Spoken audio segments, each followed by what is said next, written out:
Smokescreen or sincerity? That's today's exercise when it comes to the messaging that's come from one winning drive, Eric DeCosta, the pre-draft press conference that was held earlier this week, Sarah. And what we've done is selected certain storylines, certain players, certain topics to kind of gauge what our gut feeling is. Again, smokescreen or sincerity? Yeah, sorry, I just got distracted by my daughter. This is again different. I said my kids are home at school today, but yeah, set up well there. Yeah, smokescreen or sincerity. So we took 4 statements here. We'll start with this one, Bobby. And by the way, I want to add this. Eric DeCosta has talked about the art of lying before. He's one of the best liars I know. And the art is sometimes you have to tell the truth. So sometimes when I hear people talk about the pre-draft press conference, I feel like they go too far on he's lying side. Like everything. They're like, oh, that's a lie. Oh, that's a lie. Oh, that's a lie. Oh, that's a lie. Sometimes he is being sincere.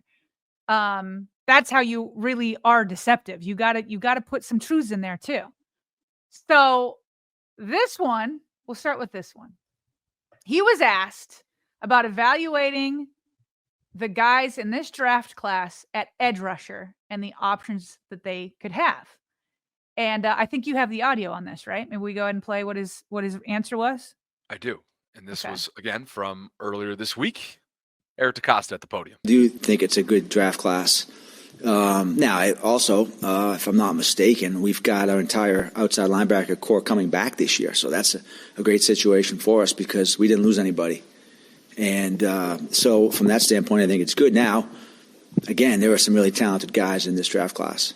And, there are guys that we'll be looking at as first-round guys, second-round guys, third-round guys, fourth-round guys we think could come in and compete to really play right away or Okay, I think that's the main part of what we wanted to get at. So when he's asked, where are you guys at in evaluating your edge rushers, he says, if I'm not mistaken, we've got our entire outside linebacker core coming back this year.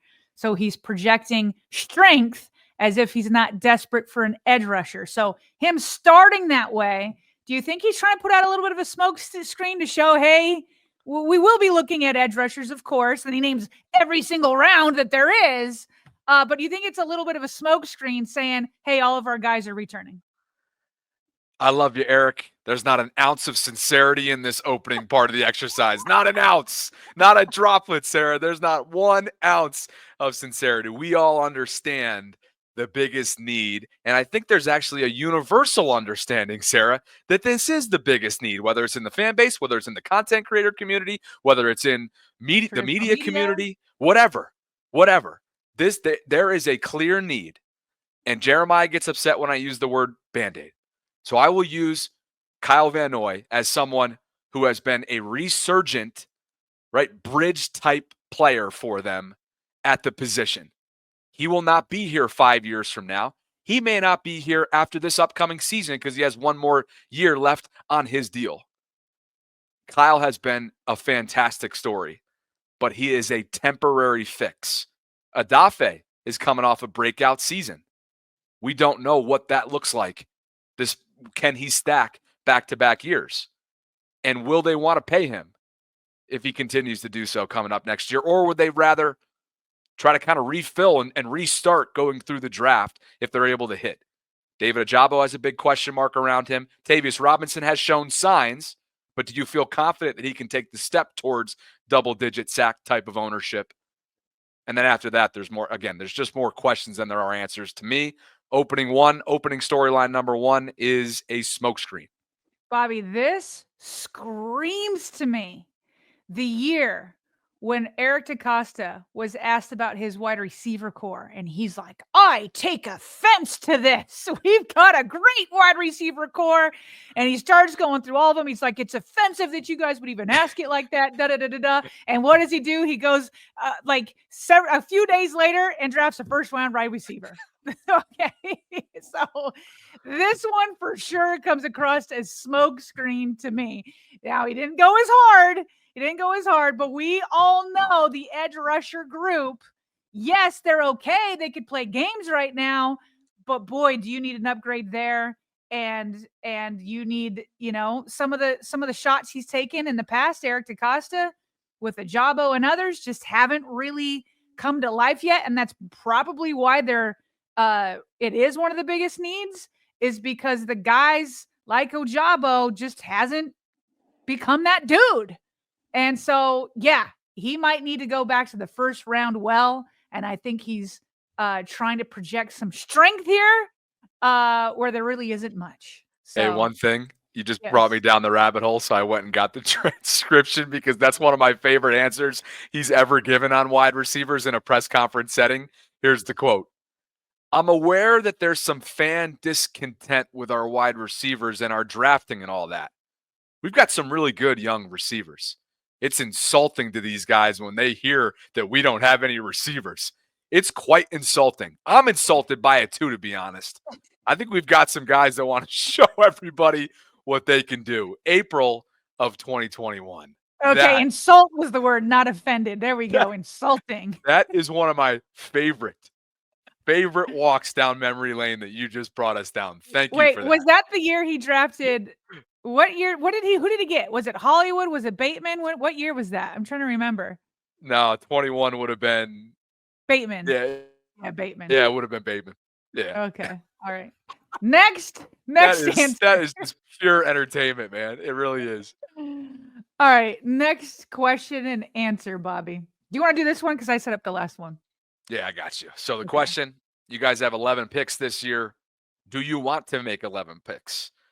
Does having that many make you any more likely to package them and move up? Now, real quick. His answer was very long-winded with lots of twists and turns and contradictory stuff. But this part is what I noticed everybody focusing in on. So this part is what I pulled. Now we have a good team. We feel good about our roster. It's going to be hard for 11 players to make the team out of the gates this year. I mean, if they do, it will be incredible.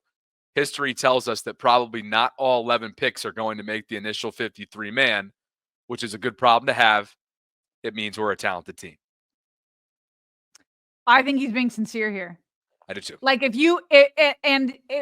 all you have to do is go look at the roster. And it's like you don't have room for 11 draft picks, especially when you go out and you're going to have undrafted guys coming in. And so do I think that he's going to use all 11 picks? I do not.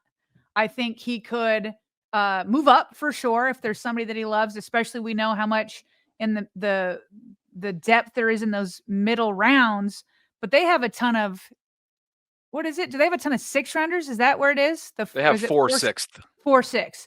I'm sure they would love to package those and maybe move up a little bit in the 4th or maybe in the 5th or something like that. Or they could trade out and start stockpiling picks again for next year, right? And keep moving those. So I think he's being sincere that he's saying that we have a talented team, and it would be incredible if all 11 of those picks made it. And so in this one, I think he's being sincere. I don't think he makes 11 picks on next weekend. Nothing else needs to be said there, which brings us to number 3. We're going to combine we're going to combine 2 different statements here. We definitely are. And it has to do with 2 positions in the secondary, safety and corner. And to your tweet, Eric DaCosta was asked about Ardarius Washington. He's not yet signed his restricted free agent offer sheet. So, hey, what's his status? EDC went on to say, I'm fairly confident that Ardarius will be back. I don't think it affects our decision-making at the position at all, meaning heading into the draft. It's a pretty deep safety crew. There's obviously the top guys, but there's maybe 4, 5, 6 guys that will probably be in the 3 to 5 rounds, meaning the 3rd through the 5th. This is a really nice pool of players to pick from. I would guess that of our 11 picks, at least 1 will be safety. And then the second part of it is just, was that on a different slide? Yeah. No, it's right here, down in the corner. You have it in the, yep, thank you. Yep. Basically just that EDC said the team will take at least 1 corner in this year's draft, although it may not be in the first round. Where are you leaning? Okay, so on both of these, I think he's being sincere. I think that Ardarius Washington does not affect what they will do at safety.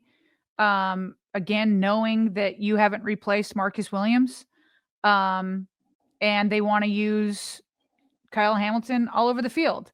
And so even if Ardarius Washington were to return as a starter, you still need somebody else there that could potentially start with him if you want to move Kyle Hamilton around. So I think he's being sincere there, and waiting for Ardarius Washington doesn't change a thing. I also think he's being sincere about corner. And I think even though he's saying it doesn't need to be in the first round, it could be in the first round. Yep. I could see corner. I would hope they get a corner with one of their first 3 picks.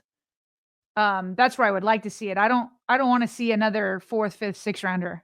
Although they could double dip there. In fact, I think they will double dip at corner. And so if you are going to double dip, let's go ahead and get one in one of the first 3 rounds. So I think he's being sincere on both of these. He will be getting a safety, and he will be getting at least one cornerback. Done. We're lockstep on that, which brings us to the next one, and that is Mark Andrews, his future in Baltimore, where things are at going into draft weekend, being that he is entering the final year of his contract. Eric, from earlier this week. Oh, man. I never know what's going to happen, Jeff. And I would never want to say this or that, but I can tell you this. Mark Andrews is a warrior, and he's played his butt off for us. And his competitiveness, his talent, his attitude, his leadership is so valued here. And he's a great player. And I think we're in the business of keeping as many great players as we can. So there's always a lot of unpredictability with the draft. You just never know. And then he goes on to do the whole trolling, right, from earlier in the week that you kind of picked out and interpreted. We all remember the end of that. Have we traded a player mid-round before? Or in the middle of the draft, they're like, yeah. And he's like, no, that was the day before. Ha Yeah. Okay. So when he says, they say, do you fully expect Mark Andrews to remain with the team? He says, you never know what's going to happen. Is that a smokescreen? Because there's a lot of people that just are adamant that saying there's no way Mark Andrews is going to be traded. There's absolutely no way. So he didn't say there's no way. So, is it a smokescreen pretending that he could go, but he's really for sure going to stay with the team? Yeah, this is a tricky one. The first part of the answer to me comes across as sincere, because if that phone rings with an offer that he cannot deny, saying that he's not sure what's going to happen going into the weekend is sincere. But then the quote continues, I would never want to say this or that, but I can tell you this, and then he builds Mark up. That part I believe is sincere. I do as well, yeah. But it's also like, is that a smokescreen to kind of get things going here? Get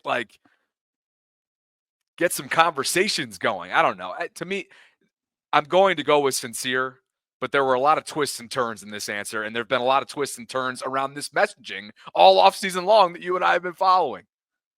So just to be clear, you're interpreting the first part as insincere. I never know what's going to happen because that's sincere. That's what I said. I thought you said insincere. Okay. No. Yeah, no, it's smokescreen or sincere. So you think the first part is sincere because that's true all the time. You never know what's going to happen. Without question. And so just to be clear, him saying it that way is sincere that you don't know what's going to happen, but really he's going to keep Mark. That's how you interpret it. Well, I guess I'm wondering, do you think that he's open for business? I do. Okay. I do. But I think it has to be some big time business that comes his way. I think they have unfinished business. I think there's a tremendous amount of loyalty to this player within the organization. I think the impact that this player has had on Lamar as his former not only draft classmate, but as his security blanket, what he's accomplished here, what he is in the regular season time and time again. Yes, he has left plenty to be desired, albeit a small sample size in the postseason. We'll have that conversation in just a second here. But I do find that to be sincere. That sincere that he's open for business. I do. Okay. All right. I agree. And I think it's because there's some backing to it. Okay. I think he is open for business because this is the second time he said it, and because of the contract situation, and because Isaiah Likely is there, and also because this isn't just him Mike Garafolo on NFL Network reported, this was not his interpretation, he reported that both Mark Andrews and Eagles tight end Goddard was actually available earlier in free agency. I put Mark Andrews and Dallas Goedert in the same category right now, which is veteran tight ends coming to the back end of their deals, valuable to the team that they're currently on, but those teams are going to listen. And Howie Roseman today in Philadelphia basically said the same thing when asked about Dallas Goedert, which is we've got to make separate decisions. We've got draft decisions to make, and we've got decisions with regard to the roster, and sometimes they're tough decisions. But they really, both of these guys were available at the start of the league year. Nothing materialized at that point. I would say neither one right now is imminent from my understanding. Could that change as we get closer to the draft? Could a lot of it depend on what these teams get in the draft and say, okay, we got to circle back. We still have a need at tight end. We could use a little more firepower on offense or whatnot, perhaps. So we're just going to have to see how it plays out. As of right now, again, nothing imminent with either one of these veteran tight ends who, again, if their teams don't get back what they want in the trade, they're going to hang on to them and keep them as part of the a key part of their offense this year.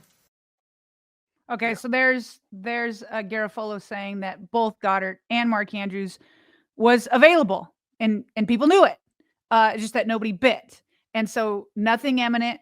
Things could change, this and that. So I think putting all those things together of the cap hit, the comments from Eric DeCosta, and knowing that Isaiah Likely is there, I think that it is sincere that he is open for business. But like you said, he very well may not be traded because it takes two to tango.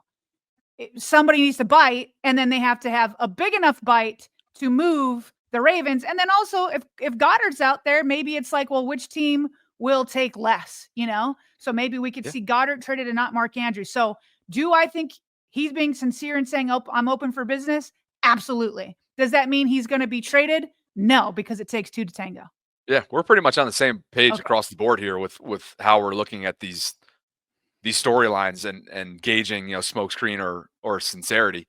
And by the way, I'm glad you found this sort of substantive clip, because what we were sort of hanging our hats on earlier in the week was Ian Rappaport's interpretation of a clip that he had heard, which was the audio that we just shared of DeCosta being non-committal on Andrews, and he was just giving his instant reaction to that rather than what he's heard. At least that was my interpretation of it.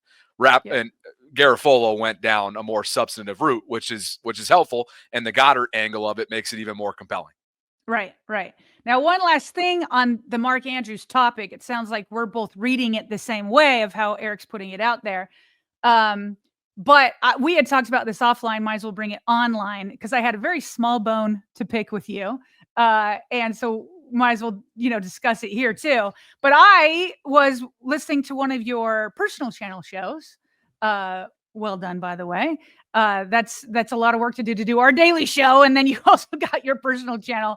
I don't know how you do and find all that content, but I did feel like, I don't even know that you meant to, but I kind of felt like you misrepresented my position on Mark Andrews a little bit. So I wanted to clarify it or see if that's how you really feel. But somebody had said when you were talking about Mark Andrews, somebody had put in the chat like that, keep Mark Andrews, but don't use him in do or die moments, which is what I've been saying on this show. And you were like, yeah, Sarah thinks that too.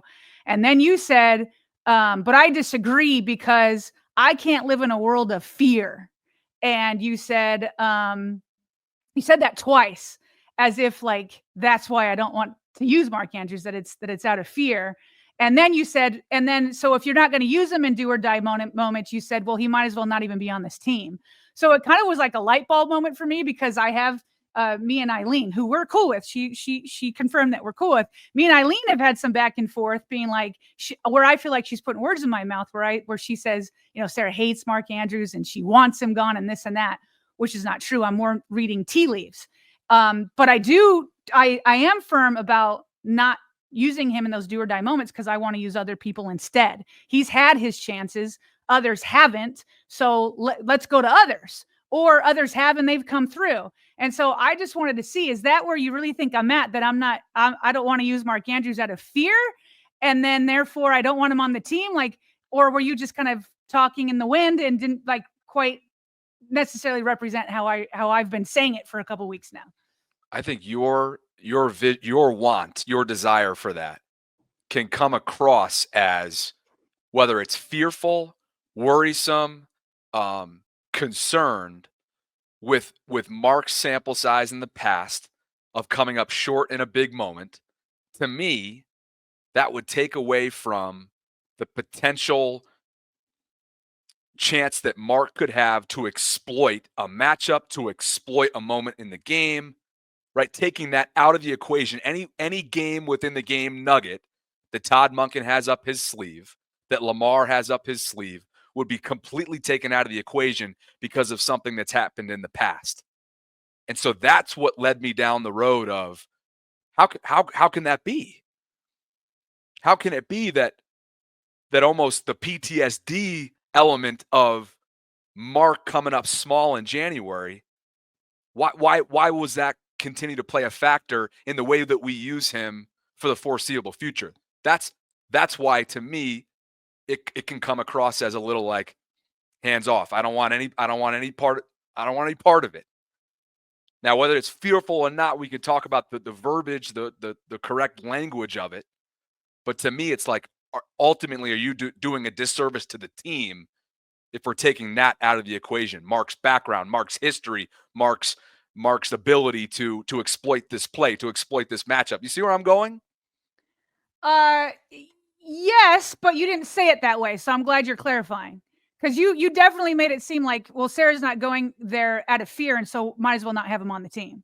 That's kind of how you quickly said it all, the way I took it. And so let me ask you this.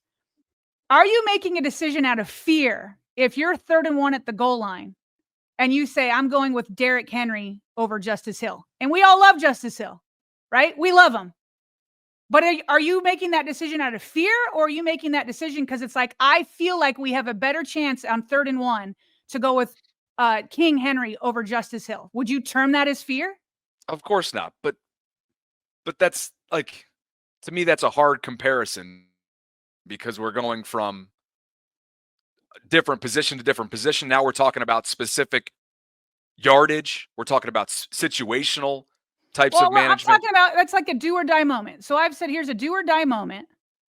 And I'm giving a situation. Okay, you're 3rd and 1. You need this touchdown to win the game. And so I've got 2 running backs who could get me a yard. And I could maybe go out wide and do some sort of trickery to make people think I'm going left, but I'm going to go with Justice Hill to the right, this and that. But I don't want any of that. I could do that, but I'm going with Derrick Henry. Not out of fear, but because I'm making a decision that I think is best for my team. But I feel like you twisted it the opposite, to where it's like, oh, well, you're not using justice because you're afraid of what could happen. No, I'm making, and this, you twisted it and made it be like, well, it's a disservice to the team. No, it's a service to the team by going with Derrick Henry. Same thing with Mark Andrews. If I'm in a do or die moment based off of what Isaiah Likely has done in the playoffs, which is, I think he had 2 touchdowns just in the last playoff run, and he's come up big. He has a diving catch in the snow from 20 yards out. Yeah, I'm calling that dude's number in do or die moments. Is that out of fear? Am I doing a disservice to the team? Or am I doing a service to the team because this guy has shown me in do or die moments he can do it, and this guy has shown me in the playoffs that he hasn't?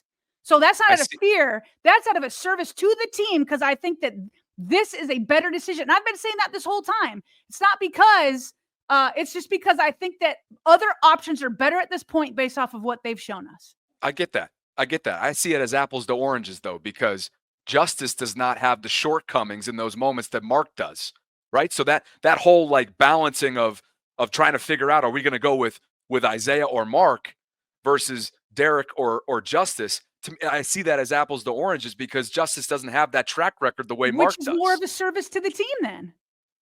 Because one person has shown he hasn't done it, and one person hasn't shown that he's incapable. So again, I'm doing more of a service to the team. Why do I keep forcing something where I've seen that he has come up short in these big moments?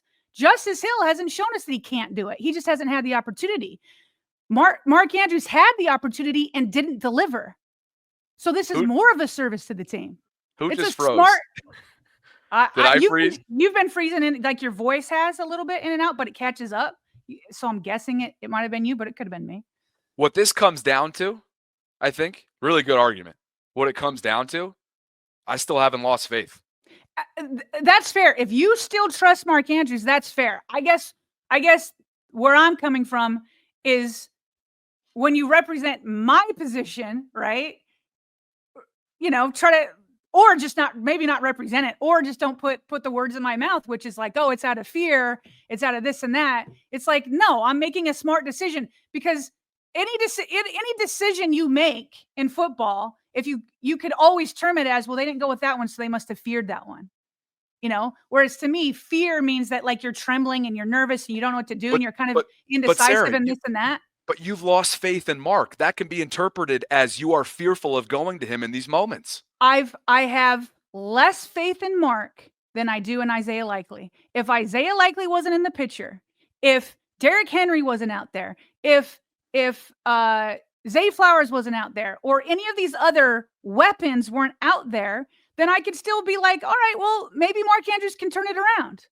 But why keep doing that? I have more faith in Isaiah Likely than I do in Mark Andrews. That's the most accurate statement. All right. But do you have one that you trust more than the other?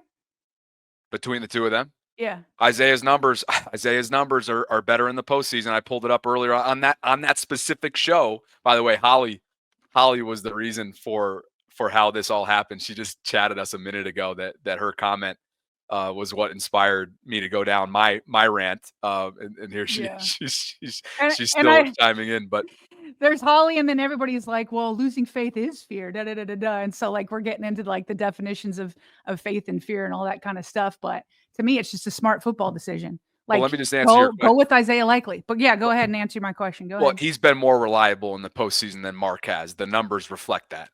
So why not call his number? Why not give him the chance? Well, his number if we were in the same scenario and we need a 2-point conversion again, and you want to call that play, who are you, Bobby Trossett, calling? Are you going to, Ravens are back in the playoffs. They are in a do or die moment. They love this play that they have set up with the matchups that are on the field. We feel like our tight ends can exploit their defenders. We've got this great play with our tight ends. Whose number are you calling? Mark Andrews or Isaiah Likely? With both of them on the field. You've got them both, because I believe Isaiah Likely was on the field at the time too. Well, look, you're going to go with the more reliable, statistically reliable player in the postseason, which has been Isaiah. But if the play goes in a certain direction, if something breaks down at the line of scrimmage, if there's an audible involved, if there's a coverage bust, of course you're not going to ignore 89. Sure. If Mark Andrews is wide open and something else broke down over there, I'm not saying completely ignore him, but I'm saying as a coach or as an offensive coordinator, and you're putting in packages going in, you just said it. You're picking Isaiah Likely just like me. You're going to go. Are you doing that out of fear, or are you doing it based off of you think it's the smartest decision? Whoever's open. No, I'm asking as an offensive coordinator, you're designing a play, and your first read, like what we just saw, is Mark Andrews or Isaiah Likely. The play is designed for one of those guys. For the first read, like we just saw in that 2-point conversion, whose number are you calling? So much of this is due to, I see where you're going. No, how can I just say this? Statistically, yes, reliability wise, you're going to go with Isaiah, but that's your answer then. But so much needs to be taken into account with matchups and coverage and scheme and play design and everything that goes into that. What matchup can Mark Andrews, if you're I get what you're saying, that all of that needs to be considered, and that's what John Harbaugh and Monken do. That's what they do before they go in the game. They have packages set up for these goal line moments, 2-point conversion moments, all of that. They have that set up. So you're the coach. You have the package. You see something where I want to call on a tight end. Here's my first read. Are you going with Isaiah or Mark Andrews? You have to make a decision. Honestly, I feel great. I feel great with both players. Right. I do. So who are you choosing? You have to make a call. Somebody's a first read. Who is it? Do or die moment. Isaiah Likely or Mark Andrews? I guess I will lean on the small sample size statistic that goes in Isaiah's favor. That doesn't. If you're going to say that proves your point, then we're going to have to restart this argument. Well, you have to make, like, the coaches have to make a decision. Yeah. Like, you're trying, and so make a decision. I'll go with the guy who's been more consistent in the postseason. But to me, that doesn't. It's not because I've lost faith in 89. That's fine. That's fine. I believe you. I believe you haven't lost faith. But at the end of the day, we're calling the same number. You may have more faith in Mark Andrews than me, and that's perfectly fine. But at the end of the day, when the game is on the line, we're calling the same number. Let's see which number's called next year.